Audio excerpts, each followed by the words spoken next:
유엔의 공식 발표 한 줄이 중국 전역을 뒤흔들었습니다. 중국이 자국의 문자를 버리고 한글을 공식 대체 문자로 검토 중이다. 처음엔 모두가 말도 안 된다고 했지만 베이징대 언어학과 교수들이 긴급 토론에 들어가며 상황은 달라졌습니다. 중국 내 언론들도 이 사실을 비중 있게 다루기 시작했고 14억 인구는 경악했죠. 세계는 지금 왜 중국이 한글을 선택했는지 그 이유를 분석하고 있습니다. 잠깐만요. 이야기 시작 전에 구독과 좋아요 꼭 부탁드려요. 여러분의 작은 클릭이 더 많은 사람들에게 한국의 놀라운 이야기를 전하는 데 큰 힘이 됩니다. 자, 그럼 본격적으로 시작해 볼게요. 안녕하세요. 저는 중국 베이징 대학교에서 언어학을 연구하고 있는 리밍이라고 해요. 어릴 때부터 저는 조금은 이상한 아이였어요. 다른 아이들이 공놀이를 하거나 게임에 빠져 있을 때 저는 책장을 넘기며 오래된 문자의 모양을 따라 그려보는 걸 좋아했어요. 특히 한자는 제게 아주 특별했어요. 단순한 글자가 아니라 수천 년 전 사람들의 생각과 감정이 그 안에 고스란히 담겨 있는 것 같았거든요. 그래서 어릴 때부터 나는 커서 한자를 연구하는 학자가 될 거야. 라고 말하고 다녔어요. 그 꿈은 변하지 않았고 결국 저는 베이징 대학교 언어학과에 진학하게 되었어요. 그리고 석사, 박사까지 오로지 하나의 길만 바라보며 걸어왔어요. 중국 문자에 담긴 본질은 무엇인가? 그 질문을 풀기 위해 매일 새벽까지 논문을 읽고 고대 문서와 씨름했어요. 사실 저는 마음속으로 이렇게 생각했어요. 세상에 존재하는 문자들 중에 우리 한자보다 더 깊이 있는 문자는 없을 거야. 그건 제 신념이었고 자존심이기도 했어요. 수천 년을 이어온 역사, 그 안에 담긴 문화와 철학. 누가 뭐래도 한자는 위대한 문자라고 믿었어요. 그러던 어느 날이었어요. 당시 저는 동아시아 문자 체계 비교 연구라는 프로젝트를 맡고 있었어요. 중국어, 일본어, 베트남어, 그리고 한국어. 이 네 나라의 문자 구조와 발달 과정을 비교하는 연구였죠. 처음엔 한국어 아니 한글은 그저 참고용 정도로만 생각했어요. 솔직히 말하면 별 기대도 안 했어요. 15세기 조선에서 만든 문자라며 그냥 백성들 읽으라고 만든 단순한 문자겠지. 그게 제 첫인상이었어요. 하지만 연구를 시작하고 며칠이 지나면서 제 생각은 서서히 흔들리기 시작했어요. 한글은 생각보다 훨씬 아니 말도 안 되게 정교했어요. 처음엔 단순히 자음과 모음을 조합한 문자라고 생각했어요. 그런데 구조를 파고들수록 놀라움을 감출 수 없었어요. 소리를 내는 위치, 혀와 입술의 움직임까지 고려한 자음 설계, 천지인이라는 철학적 개념이 담긴 모음 구조. 어떻게 이런 문자 체계를 15세기에 만들 수 있었을까요? 처음엔 우연이겠지 하고 넘기려 했어요. 하지만 계속해서 자료를 찾아보고 실제 사용 사례를 분석해 보니까 이건 단순한 우연도 실용만을 위한 문자도 아니었어요. 철저한 과학, 정확한 논리, 그리고 깊은 철학. 모든 요소가 완벽하게 어우러진 문자, 그게 바로 한글이었어요. 그때 처음으로 제 마음속에 묘한 감정이 스며들기 시작했어요. 내가 지금까지 믿어온 건 혹시 완전하지 않았던 건 아닐까? 처음에는 그 감정을 인정하고 싶지 않았어요. 하지만 한글을 공부하면 할수록 저는 그 단단했던 믿음이 서서히 흔들리는 걸 느꼈어요. 그게 두려우면서도 어딘가 설레는 감정이기도 했어요. 그렇게 제 인생은 조용히 그러나 확실히 변화의 시작점을 맞이하게 되었어요. 처음엔 그저 단순한 문자 중 하나라고 생각했어요. 자음과 모음을 조합해 만든 흔하디 흔한 문자. 한자는 복잡하고 오묘한 반면 한글은 너무 단순해 보여서 오히려 깊이를 의심했어요. 그런데 며칠 동안 자료를 정리하면서 한글에 담긴 구조를 하나하나 분석해 보니까 제 생각은 완전히 바뀌기 시작했어요. 먼저 자음이 정말 놀라웠어요. 혀가 닿는 위치, 소리가 나오는 방향, 입의 모양. 그 모든 게 글자에 반영되어 있었어요. 이를테면 기억은 목구멍에서 소리가 시작되는 모습을, 미음은 입술이 닫힌 상태를 상징하고 있었죠. 저는 처음에 이게 우연이라고 생각했어요. 그런데 모음까지 살펴보니 더 이상 우연이라고는 말할 수 없었어요. 모음은 세로줄, 가로줄 점.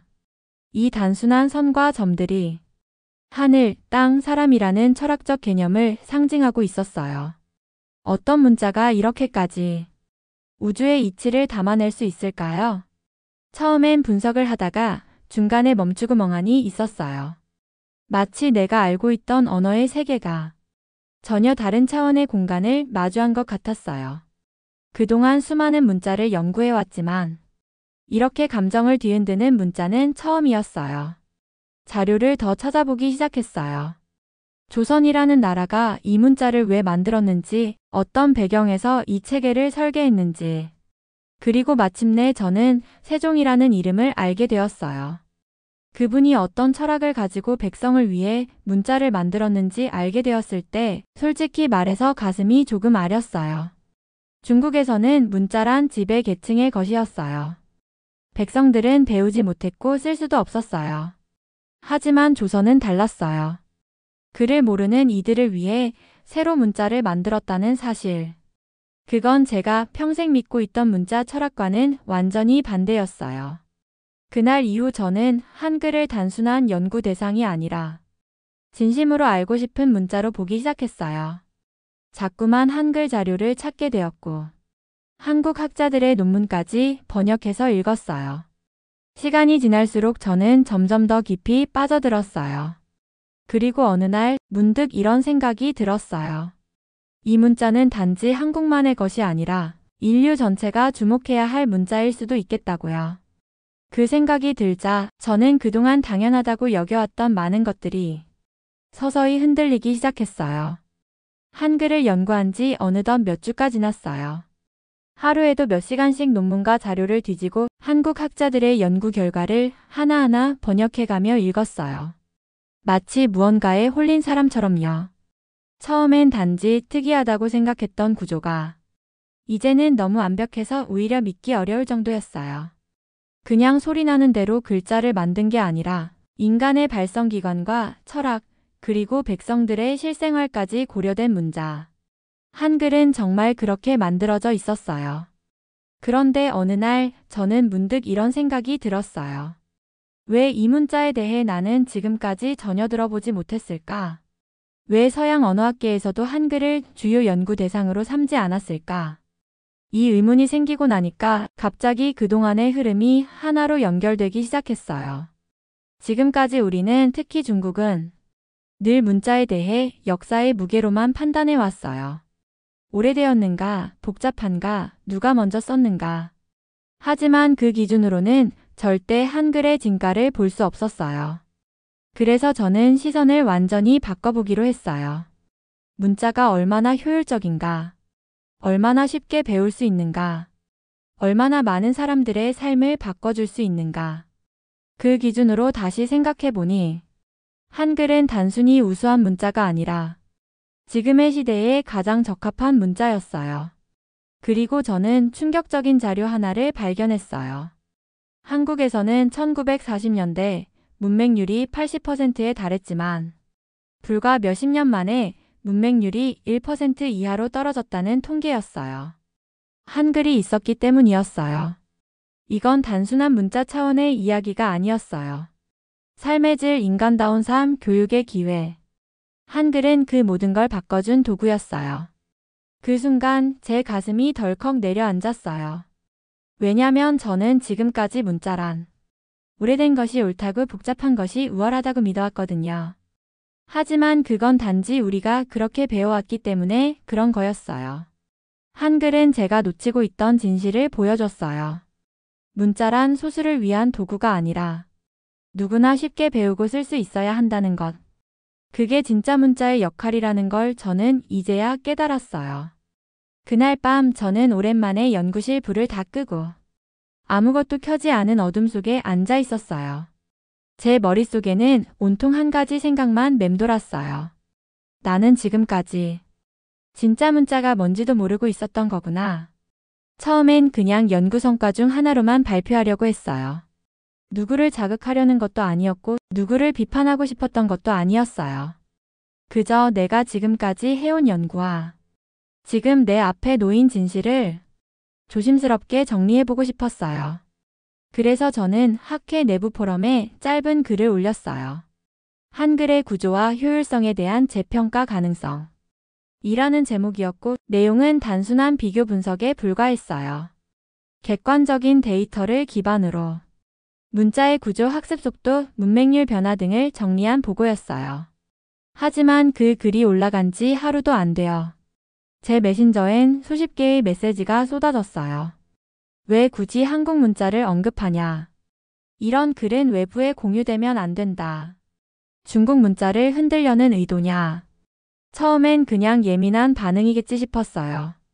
하지만 며칠 후 저는 지도 교수님께 불려가게 됐어요. 교수님은 담담한 얼굴로 이렇게 말씀하셨어요. 리밍, 이런 주제는 지금은 시기상조야. 우리의 정체성을 부정하는 식으로 비칠 수도 있어. 순간 저는 말문이 막혔어요. 제가 쓴 글 어디에도 누군가를 비난하거나 부정한 부분은 없었어요. 그냥 사실을 정리했을 뿐인데 그 사실이 누군가에게는 위협처럼 느껴진다는 걸 그때 처음 알게 되었어요. 그 이후로 학과 내 분위기는 달라졌어요. 회의 때마다 미묘한 시선이 느껴졌고 제 말을 끊는 교수도 있었어요. 같이 연구하던 후배는 연락을 피하기 시작했어요. 이런 상황이 반복되자 저는 자연스럽게 입을 닫게 되었어요. 하지만 마음속 갈등은 점점 더 커졌어요. 나는 도대체 뭘 잘못한 걸까? 사실을 이야기한 것조차 죄가 되는 걸까?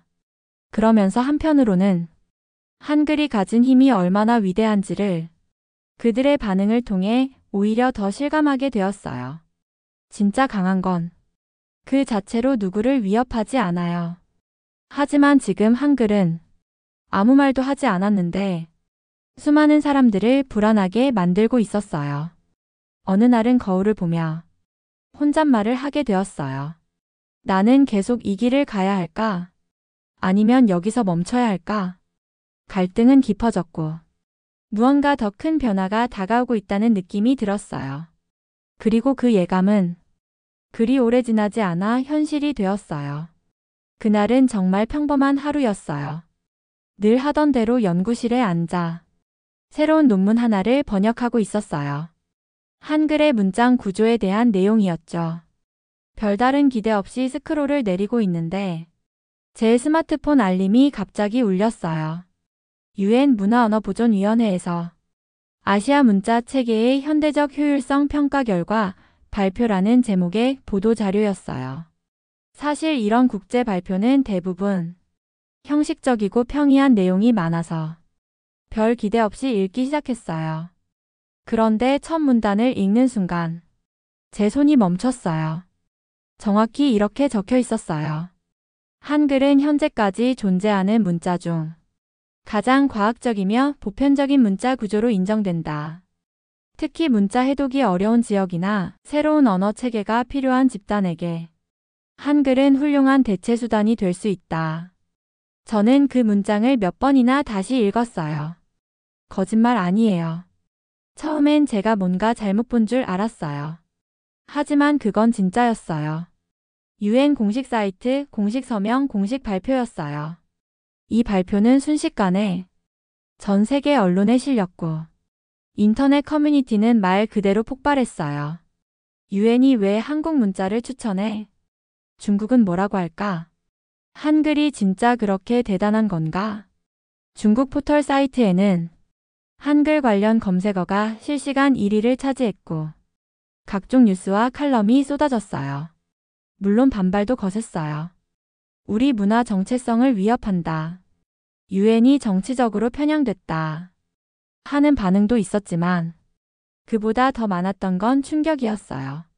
심지어 베이징 대학교 일부 교수진이 한글을 대체 문자로 검토하자는 비공식 의견서를 제출했다는 소문도 돌았어요.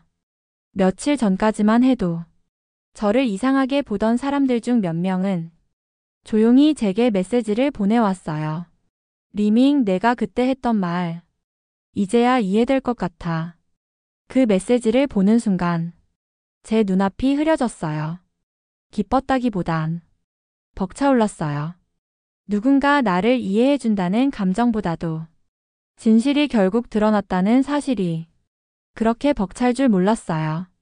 이건 단순한 문자의 문제가 아니었어요. 언어는 곧 사람이고 문자는 그 사람들의 삶을 담는 그릇이에요. 이제 세상은 한글이라는 이름의 그릇을 다시 보기 시작한 거였어요. UN 발표 이후 제 인생은 전과 완전히 달라졌어요. 물론 제 주변 사람들의 반응도 많이 바뀌었지만 무엇보다도 제 안에서 바뀐 생각이 가장 컸어요. 저는 더 이상 학문이라는 이름 뒤에 숨어서 불편한 진실을 외면할 수 없었어요. 한글을 연구하면서 느꼈던 그 충격과 감동, 그리고 그 안에 담긴 철학과 따뜻함은 그저 학문적인 호기심만으로 설명될 수 없는 것이었어요. 하루는 교수 회의에서 이런 질문이 나왔어요. 지금 이 시점에서 우리가 중국 문자의 정체성을 지키는 것이 중요하지 않겠습니까? 그 순간 저는 조용히 손을 들고 말했어요. 그 정체성이 수많은 사람들이 배울 수 없게 만들고 자기 목소리를 기록할 수 없게 만든다면 그건 지켜야 할 것이 아니라 바꿔야 할 것 아닐까요? 순간 회의실은 조용해졌어요. 그때 저는 확신했어요. 이 길은 누군가는 꼭 가야 할 길이라는 걸요. 그날 이후 저는 제 연구실의 간판을 새로 바꿨어요. 중국 문자 연구실이라는 이름을 지우고 그 대신 문자의 미래 연구실이라는 이름을 붙였어요. 그리고 그 안에서 저는 한글을 비롯한 다양한 문자 체계를 비교하면서 사람을 위한 문자란 무엇인가에 대해 고민하기 시작했어요. 어느 날 한국의 한 대학교에서 메일이 왔어요. 제 연구 논문을 읽고 초청 강연을 제안한 거였어요. 순간 마음이 두근거렸어요. 한국이라는 나라는 이제 제게 단순한 이웃 국가가 아니라 마음속 깊이 감사를 느끼는 곳이 되어 있었거든요. 강연날 저는 서울대학교 강당에서 처음으로 제 진심을 담아 발표했어요. 저는 중국에서 자란 사람입니다. 하지만 지금 이 자리에서 저는 한글이 얼마나 인간 중심적인 문자인지를 전 세계에 알리고 싶다는 마음으로 서 있습니다. 말을 마치고 나니 강당 뒤쪽에서 누군가 조용히 박수를 치기 시작했고 곧 이어 전원이 일어나 박수를 쳐주었어요. 그 순간 저는 울컥했어요. 이 감정이 부끄럽지 않았어요.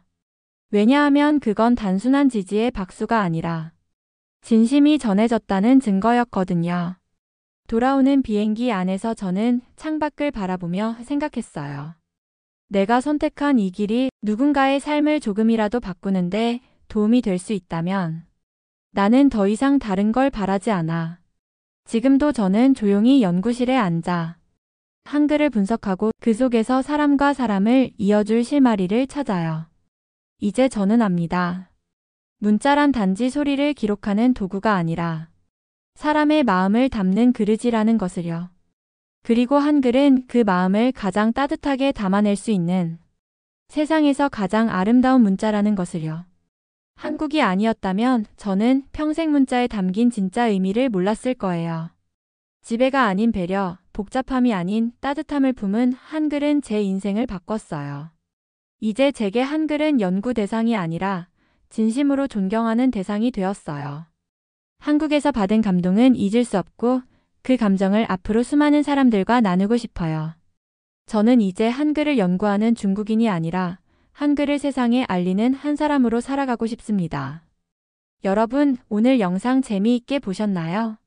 중국 언어학자가 스스로 믿어온 신념을 버리고 한글을 선택한 이야기 참 놀라웠죠. 여러분은 한글의 진짜 가치에 대해 어떻게 생각하시나요? 여러분의 의견을 댓글로 남겨주세요. 영상이 유익했다면 좋아요와 구독 잊지 마시고요. 알림 설정도 해두시면 앞으로 더 재미있는 이야기로 찾아뵐게요. 다음 영상에서 만나요.